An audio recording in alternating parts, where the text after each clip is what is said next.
So we talked a little bit about your history of running and even how I got to know you and people associated with your running efforts here in Cincinnati through the group that you and Julie created. Tell us a little bit about your participation in running in the community beyond just that group. What have you done? Okay. So part of it is I've always been involved in running, and when I was doing my doctoral degree at the University of Kentucky, I worked at a running shop down there. So we sold running shoes and everything like that. It was a fun job. So I always had been around running, and through my work through the running stores, I got involved in the store owner had been involved in putting on some races locally in Lexington, Kentucky. So in 1993, I had qualified to run the Boston Marathon.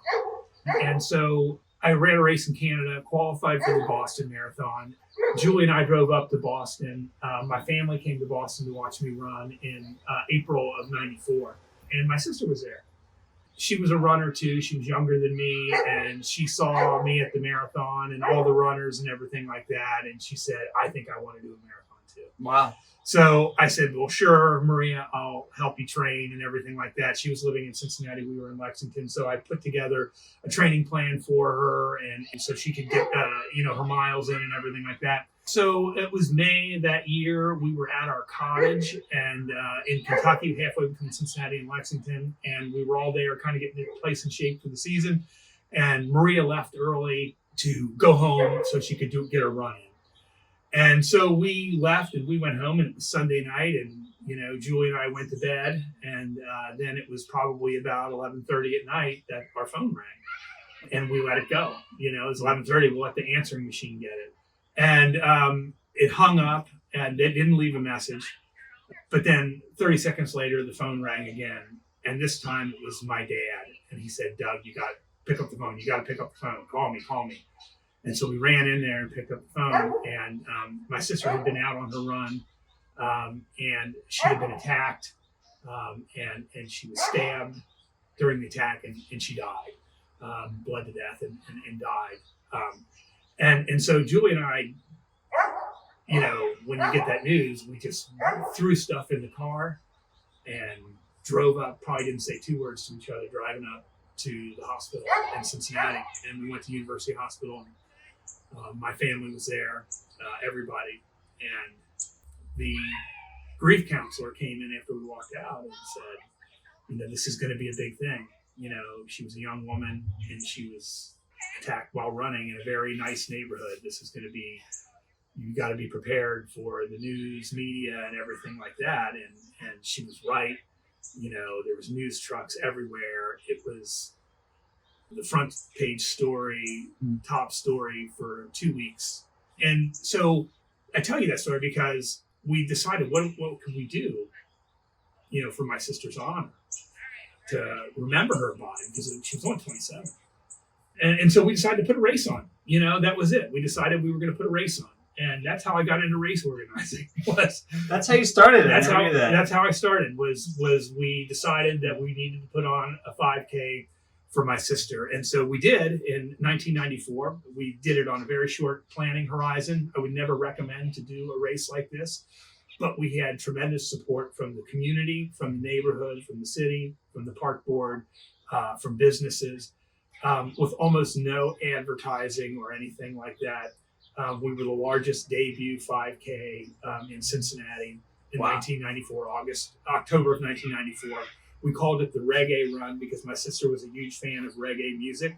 We hired her favorite reggae band to put on a reggae concert, and we gave away free food. So we did this event, and we raised all the money for charity. We didn't take any money for ourselves. We did it all on volunteer effort and donations. And over the course of 20 years, we raised over $1 million for the Make-A-Wish Foundation. Wow. And my parents were recognized on the 20th anniversary of Make-A-Wish from what we did with the Reggae Run. 20 years you ran it. Yeah, 20 years. Yeah. I see people all the time with Reggae Run shirts. Yeah. All the time around Cincinnati. Yeah. Anybody who I know that runs, you mention it, everybody knows what it is. Yeah. I'm sure that extends beyond Cincinnati as well. Not a lot of people that are able to take something like that and turn it into something so positive, and that's one of the things I really admire about you. That's just an incredible story. Yeah. but that's how I got into the marathon too. So, from my work with the Reggae Run, the marathon boom in the United States really picked up in the 90s. Yeah. And I wrote a couple articles about it for a marketing publication a while back, but it was like this whole thing around the 100th anniversary of the Boston Marathon really sparked a resurgence in running, and especially in marathon running. Mm-hmm. And the number of marathons that were being staged in the United States just grew exponentially. And so Cincinnati didn't have a marathon. And some people in the business community thought we needed to have one, and the running community thought we did. And so they put together what is now the Flying Pig Marathon, which is one of the most popular marathons in the United States. We'll link that. The Like Flying Pig in there. Yep. And so when the pig started, I reached out and said, hey, I'm down in Lexington, but we would like to somehow be a part of it. Let us do something. So we put together a water station for the Flying Pig, and we put it in the neighborhood where my sister lived, where we ran the Reggae Run and everything like that, so we could be around the community that had supported us and everything like that. And so then, as luck would have it, I finished my doctoral degree, and I ended up getting hired at Xavier University here in Cincinnati. So that wasn't part of the plan, but it ended up happening that I was going to be able to move about 90 miles up the road from Lexington with Julie and our newborn son to Cincinnati. And so as soon as I got to Cincinnati and I started my job as a sport management professor at Xavier University, I immediately reached out to the pig. If you're a faculty member, if you're a professor, you got to keep your job. And the way you keep a job is to publish in peer-reviewed journals. So as a new faculty member, you're looking for every opportunity to publish. And I had read a couple articles on economic impact studies of sport events, and there was some emerging literature there. So I approached the Flying Pig and said, hey, I'd like to do an economic impact study of the Flying Pig Marathon. So I pitched something to the people that I knew a lot of people on the board because I was connected to the running community. And I made this pitch to them. And to my surprise, they came back and asked me if I wanted to be on the board of directors. And so, of course, I said yes. And so that started my relationship with the pig. Well, what would you say is unique about the Flying Pig compared to other races out there? Well, I think there's a couple things that are unique about it. The first thing, like when people come up to me and they say, I'd like to start a race. I'd like to start a race for something. I usually tell them to have a bake sale instead. That's good. And the reason why I say that is putting on a race at any level is so logistically challenging. Mm-hmm. It is so difficult to do. And if you don't have any experience doing it, there's a million ways to do it wrong. Yeah. There's a million ways to do it wrong. And people always severely underestimate what needs to happen to put on a race. Okay. So when I say what the pig has done that sets it apart, first of all, operational excellence has been the cornerstone of what they want to do from the very beginning. And so when they put the race, put the group together, they found people in the community that had expertise in all aspects of event management, media sponsorship, law, insurance, everything that was needed to put on a major race like this. And then the second thing, and this is the harder thing, is to somehow, in this super crowded marketplace of fitness events, to come up with something that is meaningfully unique and has equity. There's a million 5Ks out there. There's a 5K every weekend in every city. Not now because of COVID, but non-COVID times. And so to design an event that has the kind of equity that will create markets, that drive participation, that's the challenging piece. And so people have always asked, well, what's the formula? And it is, if you look at the Flying Pig, the initial discussions were, well, we're going to have a marathon. Okay, let's call it the Cincinnati Marathon. That's the worst name you could give anything. But in 1998, to call something the Flying Pig Marathon, there was nothing called the Flying Pig Marathon. The colors are pink. What marathon colors are pink? Right. You got a fat pig as your mascot. What do you do? And then it's designing all of those. So it's having your target market in mind and understanding that we are not the Boston Marathon. We are for people who are trying to accomplish something in their life. The people that we wanted to be the marathon that every first-time marathoner wanted to run. So what did we do? We had to, every element, every attribute of the race had to point towards supporting the everyday runner. This idea of branding the race consistent with its sort of image. So we have the finished swine and the volunteers are grunts. And, it's all decidedly non-athletic imagery because it's consistent with, sort of our target market, which is over 50% female. I guess what's behind this strategy, this idea of just making sure that the whole community is clearly invited. Right. No one is meant to be excluded. Right. Similar to what you do with the Pleasant Ridge Runners. Right.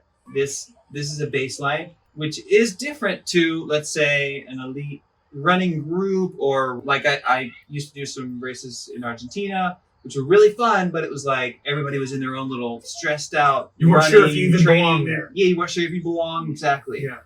The definition of our definition of athlete, it's people of all abilities. So if you look at what the pig has evolved into, it started off as only a marathon.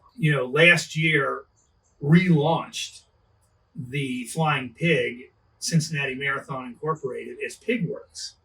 So now Pigworks is this organization that creates events for people of all athletic abilities to achieve their goals in every. So we have now a roster of events throughout the calendar year, not just marathon weekend.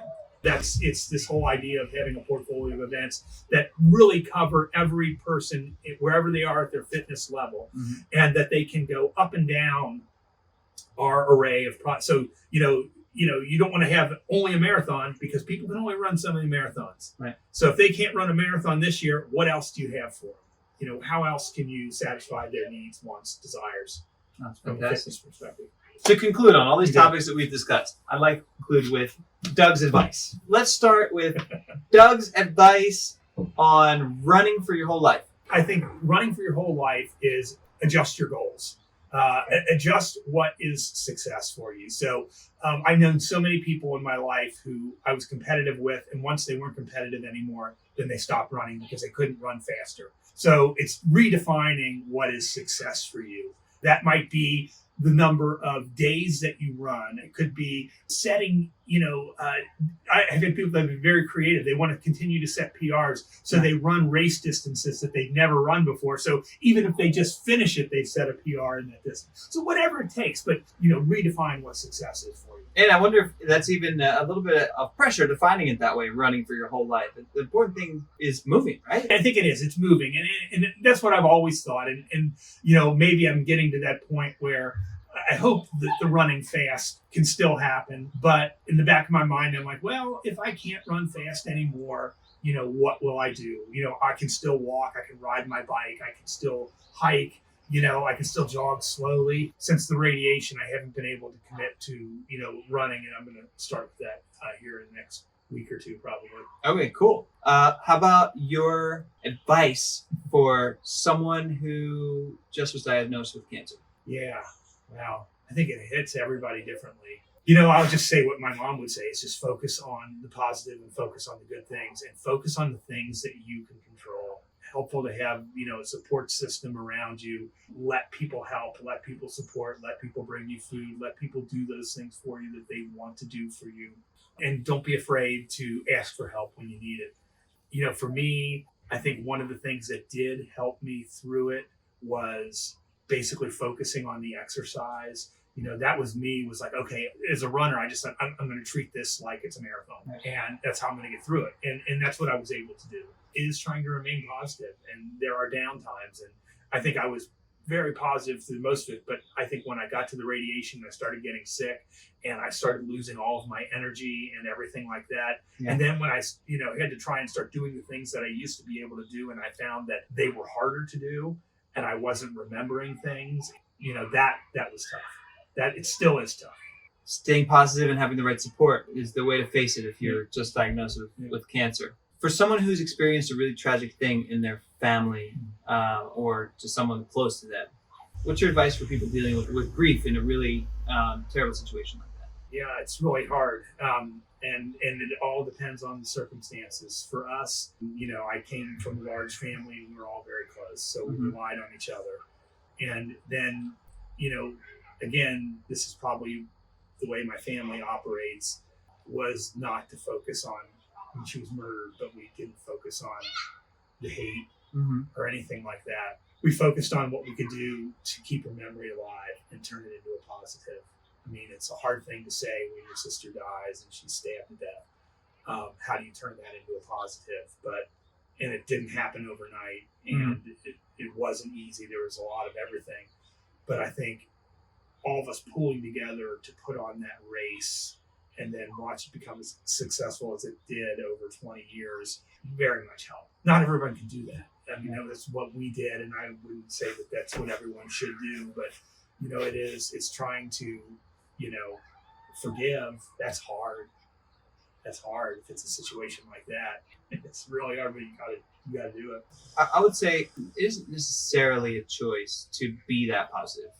It is in the sense that you have to try, but I also think that you have to feel fortunate that you have that ability, right? Yeah, it's a privilege. I mean, it is. It's not everybody's in that situation. And so if you have that inside, right, and you've been through something like that, and and you see, hopefully like someone watching this can see just the amazing things that can happen if you are in the right state of mind and you have the right focus on how to recover, right? I mean, Doug's done it several times in his life. I mean, in physical and emotional situations. So just fantastic.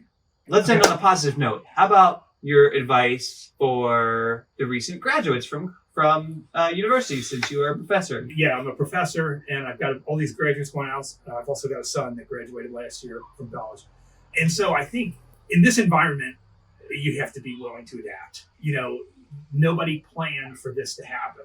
I knew so many students last year that had jobs lined up in March that were not there in April and not there in May.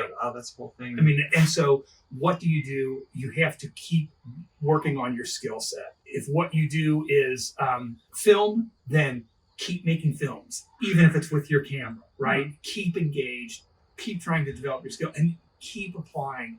It is so much a numbers game right now, but I tell my students that you're not going to get any job that you don't apply for.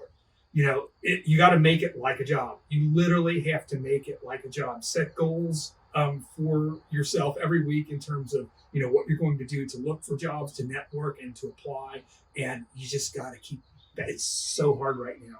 It's so tough for the students that graduated right now. But also it's changing your plans. It's right. You might need to adapt. Doesn't mean that what you trained to do, you're never going to do, but you've got to find something to do right now to, obviously make money for yourself and everything like that. But you never know what doors open up. It's easier to find a job when you have a job than to find a job when you don't have a job. Yeah. So. Awesome. Well, we could sit here all night and that would be great, but I think we should do one more thing. Okay. Masked hug. Oh, masked hug. Okay. Yes. Thank you, Doug. Yeah, no problem, man. It was fun. Good job.